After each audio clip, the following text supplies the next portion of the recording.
Hello दोस्तों, कैसे हैं आप लोग। उम्मीद करते हैं कि आप लोग शानदार होंगे, ज़बरदस्त होंगे और आपकी पढ़ाई भी ज़बरदस्त तरीके से चल रही होगी। आज हम बात करने वाले हैं क्लास 12th फिजिक्स का जो मोस्ट इम्पॉर्टेंट क्वेश्चन है। आज हम 30 क्वेश्चन करने वाले हैं, जिसमें जो कि बिहार बोर्ड में हमेशा रिपीट सवाल होते हैं। तो आज हम उसी प्रश्न पर बात करने वाले हैं, तो वीडियो को पूरा देखिएगा। आप सिर्फ हेडफोन लगा लीजिए और सिर्फ सुनिए। सुनने से भी क्या होता है, याद हो जाता है। ठीक है, आज हम जितने भी उससे रिलेटेड टर्म आएगा उस सब के बारे में बात करते चलेंगे। ठीक है, तो आज हम 30 क्वेश्चन बात करने वाले हैं। चलिए पहला प्रश्न के ऊपर देखते हैं कि क्या सवाल है। ठीक है, उससे पहले अगर वीडियो पसंद आए तो वीडियो को लाइक करिएगा और चैनल को सब्सक्राइब जरूर कर लीजिएगा। ठीक है, चैनल को सब्सक्राइब जरूर कर लीजिएगा ताकि हमें भी मोटिवेशन मिल सके और भी इसी तरीक़ा से वीडियो हम लाते रहें। चलिए पहला प्रश्न को देखिए बालक। देखिए, ए तथा बी के बीच समतुल्य धारिता होगी। देखिए फिगर दिख रहा है और ए और बी के बीच में आपसे समतुल्य धारिता पूछा गया है कि समतुल्य धारिता क्या होता है। ठीक है, देखिए आपको पढ़ाए थे कि धारिता जो होता है वो दो तरह का से होता है। एक होता है समानांतर क्रम, एक होता है श्रेणी क्रम। उसका पहले कॉन्सेप्ट जानते हैं कि क्या होता है। देखिए, एक होता है सीरीज कॉम्बिनेशन और एक होता है पैरेलल कॉम्बिनेशन। तो सीरीज कॉम्बिनेशन का जो फॉर्मूला होता है बालक, वो देखिए क्या होता है। वो होता है 1/C इक्विवेलेंट बराबर 1/C1 plus 1/C2 plus 1/C3। आपको बताए भी थे कि जो प्रतिरोध का उल्टा होता है। ठीक है, और देखिए पैरेलल का जो होता है बालक, वो क्या होता है, C इक्विवेलेंट बराबर C1 plus C2 plus Cn तक। ठीक है, दोनों को आप नोट कर लीजिए, इंपॉर्टेंट है। ठीक है, सवाल आते हैं इस पर। ठीक है, चलिए देखिए अब चलते हैं पहला सवाल पर। पहले ये दोनों को आप देखिए, ये दोनों किस में बालक, ये दोनों तो समानांतर क्रम में है। तो समानांतर क्रम का फॉर्मूला क्या होता है, समानांतर क्रम का फॉर्मूला क्या होता है, C इक्विवेलेंट बराबर C1 प्लस C2।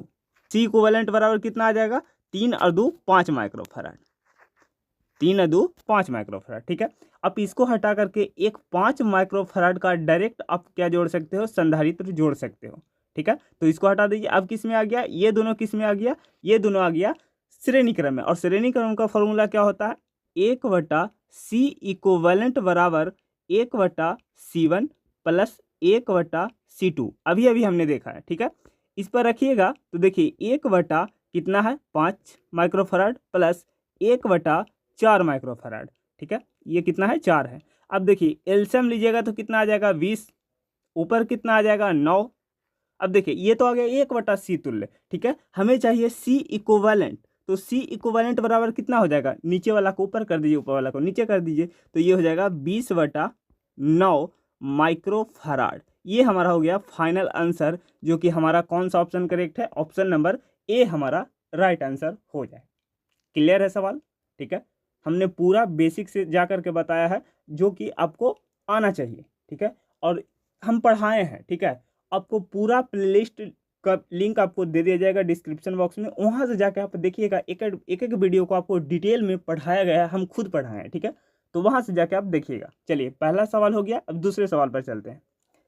देखिए बालक, दूसरा सवाल क्या कह रहा है, पी आघूर्ण वाले एक विद्युत द्विध्रुव विद्युत क्षेत्र ई वेक्टर के साथ 90 डिग्री कोण बना रहा है। मतलब पी वेक्टर और ई वेक्टर के बीच कितना डिग्री का कोण बनाता है, 90 डिग्री का।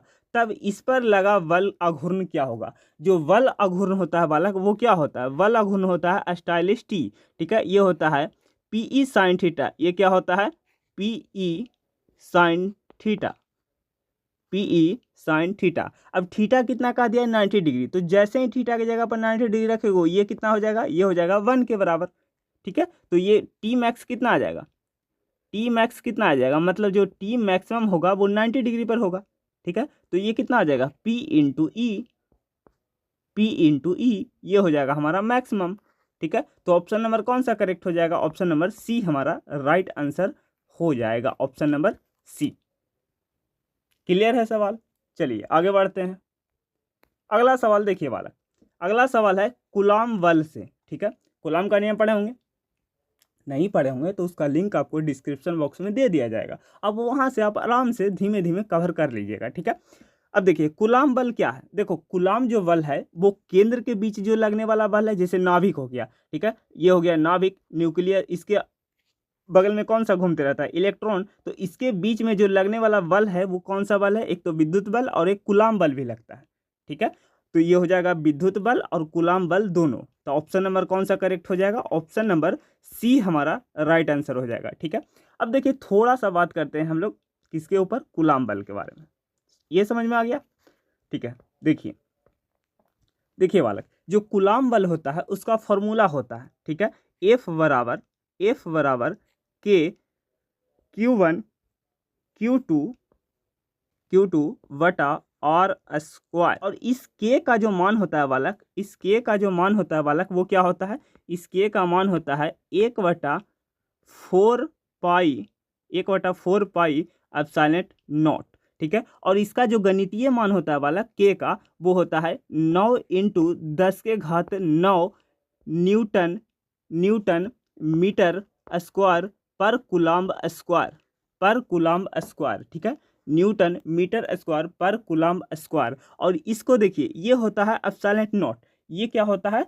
Epsilon not. और एप्सिलॉन नॉट का जो मान होता है बालक, उसको भी आप याद रखिएगा, पूछा गया है एग्जाम में। एप्सिलॉन नॉट का मान कितना होता है? 8.85 इंटू 10⁻12 -12। और जस्ट इसका अपोजिट हो जाएगा कूलाम्ब स्क्वायर पर न्यूटन मीटर स्क्वायर। ठीक है, कूलाम्ब स्क्वायर पर न्यूटन मीटर स्क्वायर। ठीक है, ये होता है एप्सिलॉन नॉट का मान। अगर बीमीय सूत्र की बात करें तो देखिए, इसका एप्सिलॉन नॉट का जो बीमीय सूत्र हो जाएगा वो क्या हो जाएगा बालक? देखिएगा, जो एप्सिलॉन नॉट का बीमीय सूत्र हो जाएगा वो क्या हो जाएगा? m-1, ठीक है, L-3 T4, ये 3 है बालक, माइनस का 3, ठीक है, हाँ, T4 A2 ये हो जाएगा एप्सिलॉन नॉट का बीमीय सूत्र। ये हो जाएगा एप्सिलॉन नॉट का बीमीय सूत्र। पूछा गया, आप लोगों को ध्यान में रखना है। ठीक है, ये हो गया कुछ बेसिक बातें जो कि आपको याद रखना है, इंपॉर्टेंट बात। चलिए नेक्स्ट सवाल के ऊपर चलते हैं। अगला सवाल कौन सा है जो देखिए, अगला सवाल देखिए बालक, विद्युत क्षेत्र E और विभव में संबंध क्या होता है? विद्युत क्षेत्र E और विभव में क्या संबंध होता है? ये कई बार आपको बताए भी है। अगर आपने पुराना वाला सेट देखा होगा तो ये सवाल सब आया होगा। ठीक है, तो क्वेश्चन बैंक भी हम करवा दिए हैं 2018 से 2023 तक, उसको भी आप जरूर देखिएगा, उसका भी लिंक आपको डिस्क्रिप्शन बॉक्स में दे देंगे। ठीक है, अब देखिए, विद्युत विभव और विद्युत क्षेत्र के बीच जो रिलेशन होता है वो क्या होता है? वो होता है E बराबर माइनस का dV/dx। E बराबर माइनस का dV/dx। मतलब ऑप्शन नंबर कौन सा करेक्ट हो जाएगा? ऑप्शन नंबर हमारा ए हमारा राइट आंसर हो जाएगा। ठीक है, ऑप्शन नंबर ए। अब देखिए थोड़ा सा विद्युत क्षेत्र के बारे में बात करते हैं। जो विद्युत क्षेत्र का एसआई मात्रक होता है, एसआई यूनिट होता है, वो क्या होता है बालक? वो होता है न्यूटन पर कूलम। न्यूटन पर कूलम। अगर देखिए इससे, अगर इस फॉर्मूला से अगर निकालना चाहे तो क्या हो जाएगा? इस फॉर्मूला से अगर निकालना चाहे तो क्या हो जाएगा? वोल्ट पर मीटर। वोल्ट पर मीटर। वोल्ट पर मीटर। ठीक है, अब देखिए इसका अगर बीमीय सूत्र निकालिएगा, बीमा कैसे निकालिएगा बालक? देखिए बीमा क्या होता है, बीमा निकालने के लिए आपको 11th क्लास का चैप्टर नंबर 1 पढ़ा होना चाहिए। ठीक है, उसी में सिखाया जाता है कि बीमा कैसे निकालते हैं। तो उम्मीद करते हैं आप लोग पढ़ के आइएगा। ठीक है, अब देखिए जो इसका बीमा होता है विद्युत क्षेत्र का, वो क्या होता है? M/L/T माइनस का 3 A-1 A-1, ये हो जाएगा उसका बीमा। और ये कैसी राशि है? जो विद्युत क्षेत्र है बालक वो सदिश राशि है, एक वेक्टर क्वांटिटी है बालक। ठीक है, याद रखिएगा ये कैसा राशि है? सदिश राशि। ठीक है, क्लियर है, समझ में आ गया? चलिए आगे चलते हैं अगले सवाल के ऊपर। अगला सवाल देखिएगा, किरचॉफ, इंग्लिश में कहते हैं किरचॉफ, हिंदी में कहते हैं किरचॉफ। किरचॉफ का प्रथम नियम एवं द्वितीय नियम क्रमशः आधारित हैं। जो प्रथम नियम है और द्वितीय नियम किस पर आधारित है? किरचॉफ का प्रथम नियम और द्वितीय नियम किस पर आधारित है? देखिए इसके बारे में बात करते हैं। जो प्रथम नियम होता है इसे पहले क्या नाम से जानते हैं? जंक्शन नियम। जंक्शन नियम, जंक्शन नियम। ठीक है, जंक्शन लॉ। ठीक है, इस नाम से जानते हैं। और ये जो होता है बालक, ये जो होता है वो आवेश संरक्षण के सिद्धांत पर आधारित है। ये किस पर है? आवेश संरक्षण के नियम पर आधारित है। ठीक है, ये हो गया प्रथम नियम के बाद। अगर द्वितीय नियम की बात करें तो इसको बंद परिपथ का नियम कहते हैं, क्लोज लूप सर्किट कहते हैं। ठीक है, क्लोज लूप सर्किट या बंद परिपथ का नियम, बंद परिपथ का नियम बोलते हैं। ठीक है, नियम बोलते हैं। और इसको जो होता है कौन सा नियम पर आधारित होता है? ऊर्जा संरक्षण के नियम पर, ऊर्जा संरक्षण के नियम पर आधारित होता है वाला। इसके बारे में थोड़ा मोटी मोटी बातें आपको याद रखना है कि जैक्सन जो नियम होता है वो प्रथम नियम को कहते हैं और आवेश संरक्षण के नियम पर आधारित होता है प्रथम नियम। ठीक है, किरचॉफ का द्वितीय नियम होता है उसको बंद परिपथ कहते हैं, मतलब क्लोज सर्किट कहते हैं। ठीक है, और ये जो होता है द्वितीय नियम वो ऊर्जा संरक्षण के नियम पर आधारित होता है। ठीक है, तो देखिए पहला है आवेग संरक्षण एवं संवेग संरक्षण। तो यहाँ पर संवेग तो हम बात ही नहीं किए हैं, तो ऑप्शन नंबर 1 कट गया। ऊर्जा संरक्षण, आवेश संरक्षण, लेकिन यहाँ पर ही पूछा है प्रथम पहले बताइए, तो प्रथम पहले कौन सा हो जाएगा? आवेश संरक्षण, मतलब ये भी ऑप्शन कट गया। ये होता है संवेग, संवेग आ गया, ऐसे कट गया। तो ऑप्शन नंबर कौन सा बच गया? ऑप्शन नंबर डी हमारा राइट आंसर हो जाएगा, option number D, option number D. ठीक है, तो इससे रिलेटेड जितना भी आएगा आप सवाल को कर लीजिएगा। ठीक है, इसको थोड़ा सा देख लीजिएगा, इंपॉर्टेंट है। चलिए बालक आगे चलते हैं। अगला प्रश्न देखिएगा बालक, अगला प्रश्न देखिए, चुंबकीय क्षेत्र के फ्लक्स का ऐसे मात्रक होता है। देखिए कई बच्चे इसमें गलती करते हैं कि यहाँ पर चुंबकीय क्षेत्र को बता देते हैं, मार देते हैं टेस्ला, जो कि ऑप्शन नंबर गलत है। देखिए यहाँ पर कह रहा है कि चुंबकीय क्षेत्र के फ्लक्स की ऐसा मात्रक आपको बताना है। तो फ्लक्स का जो ऐसे मात्रक होता है वो क्या होता है? वेबर। वो क्या होता है? वेबर। देवर नहीं बालक, वेबर। देवर अलग होता है, वेबर अलग होता है। ठीक है, हाँ समझिएगा, वेबर होता है। ठीक है, इसको WB से सूचित करते हैं, WB से सूचित करते हैं। देखो इसका जो फॉर्मूला होता है, फ्लक्स का जो फॉर्मूला होता है वो होता है 5V बराबर, चुंबकीय में पूछा है तो चुंबकीय में बताएंगे, VA cos theta, VA cos theta. अब देखिए cos थीटा आता है मतलब डॉट में, डॉट प्रोडक्ट में आता है।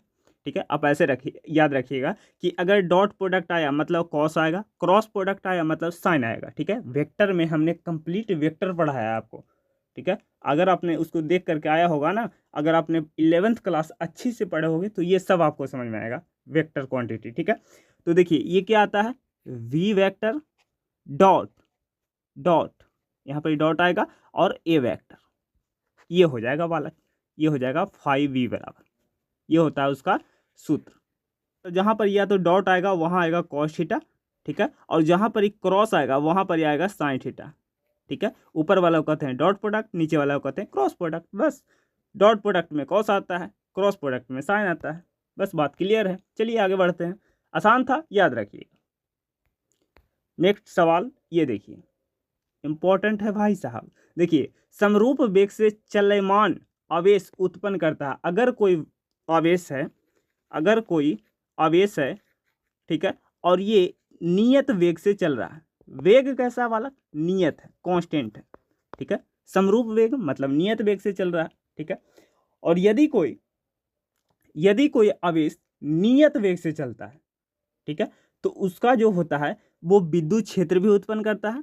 ठीक है, वो विद्युत क्षेत्र भी उत्पन्न करता है और वो चुंबकीय क्षेत्र भी उत्पन्न करता है।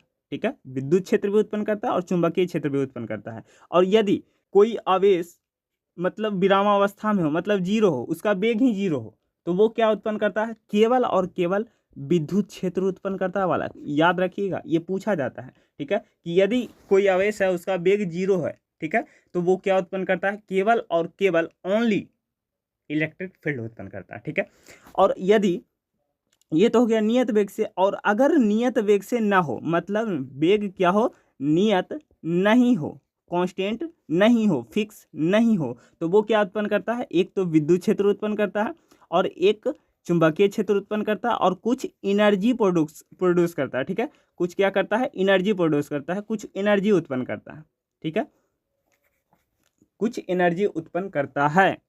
ठीक है, तो यहाँ पर क्या पूछा गया है सवाल आपसे कि समरूप वेग से मतलब नियत वेग से चलयान, ठीक है, आवेश उत्पन्न क्या करता है? कोई नियत वेग से अगर चल रहा हो तो वो क्या उत्पन्न करता है? तो हमने देखा एक तो विद्युत क्षेत्र उत्पन्न करता है और एक चुंबकीय क्षेत्र, विद्युत क्षेत्र चुंबकीय क्षेत्र। ठीक है, तो विद्युत क्षेत्र चुंबकीय क्षेत्र। देखिए ऑप्शन नंबर किस में वाला? ऑप्शन नंबर सी हमारा राइट आंसर हो जाएगा, ऑप्शन नंबर सी हमारा राइट आंसर हो जाएगा। क्लियर है? तीनों कॉन्सेप्ट को आपको याद रखना पड़ेगा। मैं फिर से रिपीट कर देता हूँ कि यदि कोई आवेश नियत वेग से चल रहा हो तो वो क्या उत्पन्न करता है? विद्युत क्षेत्र और चुंबकीय क्षेत्र दोनों। ठीक है, यदि कोई आवेश रुका हुआ हो, मतलब वो क्या होता है, उसका वेग शून्य होता है, तो वो क्या उत्पन्न करता है? केवल और केवल विद्युत क्षेत्र उत्पन्न करता है। ठीक है, और यदि कोई वेग असमान रूप से, मतलब क्या हो जाएगा, उसका वेग नियत नहीं है, तो वो क्या उत्पन्न करता है? वो विद्युत क्षेत्र, चुंबकीय क्षेत्र और कुछ एनर्जी भी प्रोड्यूस करता है, मतलब कुछ एनर्जी भी उत्पन्न करता है। क्लियर? चलिए आगे बढ़ते हैं बालक। एक एक सवाल इंपॉर्टेंट है। अगला देखिए, लॉरेंज बल का सूत्र होता है, आपसे डायरेक्ट लॉरेंज बल का फॉर्मूला ही पूछ दिया गया है। जो लॉरेंज बल होता है बालक, वो होता है Q V V sine theta. ठीक है, याद आ रहा होगा कुछ कुछ धीमे धीमे। ठीक है, इंटू क्यू। ठीक है, एफ बराबर क्यू इंटू ई, तो यहाँ से आ जाएगा, यहाँ से आ जाएगा क्यू। ठीक है, यहाँ से क्या आ जाएगा? E vector plus V. अभी बताए थे साइन थीटा आता है तो कौन सा प्रोडक्ट आता है? क्रॉस प्रोडक्ट, मतलब कि V vector cross V vector.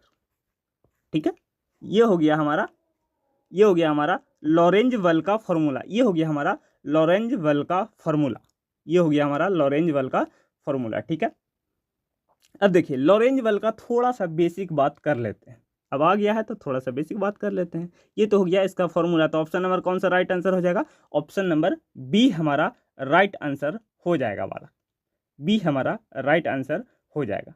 ठीक है, अब देखो अगर इसका ऐसे मात्रक बात करें, इसका ऐसा ही मात्रक बात करें, तो बल का ऐसे मात्रक क्या होता है? न्यूटन, तो इसका न्यूटन। बीमा क्या होता है? बल का बीमा क्या होता है? MLT-2। ठीक है, और ये कैसा राशि है बालक? याद रखिएगा, ये वेक्टर क्वांटिटी है, मतलब ये कैसा राशि है? ये सदिश राशि है, ये सदिश राशि है। ये कैसा राशि है? सदिश राशि है। ठीक है, तो ये बातें याद रखिएगा और इसका फॉर्मूला आप लोग जरूर याद रखिएगा, इंपॉर्टेंट है। ठीक है, ऑप्शन नंबर कौन सा करेक्ट? ऑप्शन नंबर बी हमारा राइट आंसर हो जाएगा। ठीक है, चलिए नेक्स्ट सवाल के ऊपर चलते हैं। चलिए इसका याद करना चाहें तो कर लीजिए। नेक्स्ट सवाल देखिए वाला, नेक्स्ट सवाल, और लगता है कि आज का लास्ट सवाल ही होगा। ठीक है, हाँ चलिए आज का लास्ट सवाल देखिए। 1 मार्क्स का भी ये क्वेश्चन आता है और ये 2 मार्क्स का भी क्वेश्चन आता है कि आमीटर और वोल्ट मीटर में अंतर स्पष्ट करें। ठीक है, तो आज हम दोनों पर बात करेंगे। ठीक है, देखिए ये क्या होता है कि एक आदर्श आमीटर का प्रतिरोध होता है। देखो जो आदर्श आमीटर का प्रतिरोध होता है बालक, वो कितना होता है? देखो अगर हम आदर्श आमीटर का प्रतिरोध की बात करें तो वो 0 के बराबर होता है। आमीटर का प्रतिरोध करें तो 0 के बराबर होता है। लेकिन अगर हम वोल्ट मीटर की बात करें, ठीक है, वोल्ट मीटर के प्रतिरोध की बात करें तो वो कितना होता है? इन्फिनिटिव। वो कितना होता है? इन्फिनिटिव। ठीक है, तो दोनों बातों की याद करिएगा कि एक आदर्श अमीटर का प्रतिरोध कितना होता है? 0, और एक आदर्श वोल्ट मीटर का प्रतिरोध कितना होता है? इन्फिनिटिव। ठीक है, आपसे पूछा किया गया है आदर्श अमीटर, तो क्या हो जाएगा? 0। ऑप्शन नंबर डी हमारा राइट आंसर हो जाएगा, डी। ठीक है, अब देखते हैं इन दोनों के बीच में अंतर। तो चलिए बालक हम लोग देख लेते हैं आदर्श मीटर और वोल्ट मीटर में क्या अंतर होता है। ठीक है, देखिए पहली बात अगर हम बात करें कि आमीटर को जो परिपथ में हम लगाते हैं वो किस में लगाते हैं? श्रेणी क्रम में लगाते हैं। ठीक है, इसमें अगर पहला पॉइंट की बात करें तो इसमें परिपथ के श्रेणी क्रम में लगाते हैं आमीटर को, परिपथ के श्रेणी क्रम में जोड़ते हैं, ठीक है, और इसको किस में जोड़ते हैं बालक? इसमें जोड़ते हैं समानांतर क्रम में। ठीक है, तो परिपथ के समानांतर क्रम में। ठीक है, याद हो गया। आमीटर को परिपथ के श्रेणी क्रम में जोड़ते हैं और वोल्ट मीटर को हम लोग किस में जोड़ते हैं? समानांतर क्रम में, परिपथ के समानांतर क्रम में जोड़ते हैं। ठीक है, ये तो हो गई पहली बात। दूसरी बात करें तो ये क्या होता है? ये किसको मापता है? विद्युत धारा को मापता है। ये विद्युत धारा को मापता है। ठीक है, ये किसको मापता है? विद्युत धारा को। ठीक है, अगर हम वोल्ट मीटर की बात करें तो वोल्ट मीटर जो है बालक वो किसको मापता है? ये किसको मापता है? ये मापता है विभवांतर को, मतलब वोल्ट मीटर किसको मापेगा, विभवांतर को, विभवांतर को, विभवांतर को मापेगा, ठीक है, मापता है। अगला बात करें कि जो अमीटर का प्रतिरोध होता है वो कितना होता है, जो अमीटर का जो प्रतिरोध होता है वो अभी अभी बताएं किसके बराबर होता है, शून्य के बराबर होता है, जीरो के बराबर होता है, ठीक है। और जो वोल्ट मीटर का प्रतिरोध होता है वो कितना होता है, अनंत होता है, इन्फिनिटिव होता है, ठीक है। आपको याद रखनी होगी, ये आता है ऑब्जेक्टिव में और 2 मार्क्स में भी ये क्वेश्चन पूछ दिया जाता है। कितने मार्क्स में, 2 मार्क्स में भी ये क्वेश्चन पूछ दिया जाता है आपसे, ठीक है। तो इम्पोर्टेंट है, याद रखिएगा। आगे क्या है, आगे कुछ नहीं है, बस यही है जो फॉर्मूला आपको बताए थे, इसको आपको याद रखना होगा। और इसके जस्ट होता है किसका, अपोजिट प्रतिरोध का। देखिए प्रतिरोध का भी बताते हैं, अगर सीरीज में कहे, अगर सीरीज में कहे प्रतिरोध को, ठीक है, प्रतिरोध को, तो आर इक्विवेलेंट हो जाएगा बालक R1 plus R2 plus dot dot dot dot dot कहाँ तक, Rn तक, ठीक है। ये हो जाएगा किसका, प्रतिरोध का। और जस्ट इसके अपोजिट मतलब पैरेलल में पूछे तो वो क्या हो जाएगा, 1/R इक्विवेलेंट बराबर 1/R1 प्लस 1/R2 कहाँ तक, डॉट डॉट डॉट 1/Rn तक, ठीक है। तो आपको याद रखना होगा, आपको कंपैरिजन करना पड़ेगा। क्लियर है, उम्मीद करते हैं कि सारे के सारे प्रश्न आपको क्लियर हो गए होंगे, ठीक है, क्योंकि हम एक एक सवाल बात किए हैं, एक तो डिटेल में, और यहाँ पर 10 सवाल था, तो अगर 10 में अगर तीनों बिंदु बताए होंगे तो 30 प्रश्न आपको आराम से पूरे हो गए होंगे, ठीक है। तो आशा करते हो कि ये वीडियो आपको पसंद आया होगा। अगर वीडियो पसंद आए तो वीडियो को लाइक करिएगा, चैनल को सब्सक्राइब जरूर करिएगा, ठीक है। मेहनत लगता है बालक बनाने में, तो अगर आप चाहते हैं कि ऐसे ही वीडियो आपको मिलता रहे तो आप लोग चैनल को सब्सक्राइब और वीडियो को लाइक जरूर करिएगा, ठीक है। तो चलिए मिलते हैं नेक्स्ट क्लास में, इसका पार्ट 2 लेकर के आएंगे, जो कि वो भी बहुत इंपॉर्टेंट होगा, उसको भी आप लोग जरूर देखिएगा और प्यार दीजिएगा, ठीक है। चलिए मिलते हैं अगले वीडियो में, तब तक के लिए बाय बाय, टेक केयर, जय हिंद, ख्याल रखिएगा, मस्त रहिए, खुश रहिए, पढ़ाई करते रहिए। और जो आपको यहाँ पर प्लेलिस्ट दिया जाएगा उसको आप जरूर देखिएगा। अगर आप उसको देख करके आते हो क्लास में तो आपके सारे के सारे पॉइंट यहाँ पर याद करवाने का जिम्मेदारी हम लेते हैं, ठीक है। तो वो प्लेलिस्ट जरूर देखिएगा। चलिए मिलते हैं अगले वीडियो में, बाय बाय, टेक केयर, जय हिंद।